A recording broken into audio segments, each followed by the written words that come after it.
வணக்கம் நண்பர்களே. இன்று நாம் பேச போகும் ஒன்று ஒரு சிங்கத்தின் கதையை தான். ஒரு காலத்தில் ஒரு காட்டில் ஒரு சிங்கம் இருந்தது.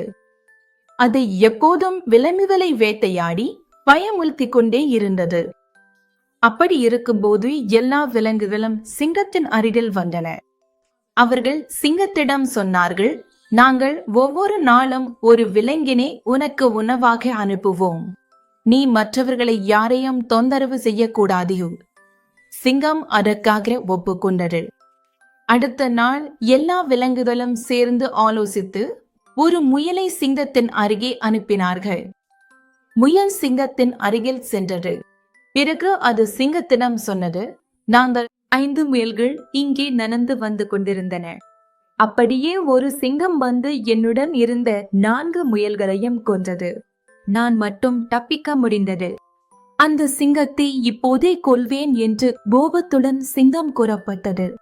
வாருங்கள் அரசே, நான் வழி காட்டுகிறேன் என்று சொன்னேன். முயலும் கூட சென்றது. முயல் சிங்கத்தை ஒரு பெரிய குளத்தின் அருகே கொண்டு சென்றது.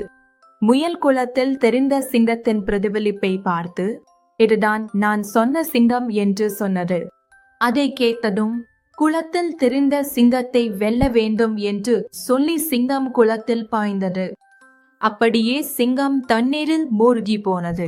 காட்டில் உள்ள எல்லா விலங்குகளும் முயலுக்கு நன்றி சொன்னது. அவர்கள் இனிமேல் சிங்கத்தை பயப்படாமல் மகிழ்ச்சியாக வாழ்ந்தார்கள்.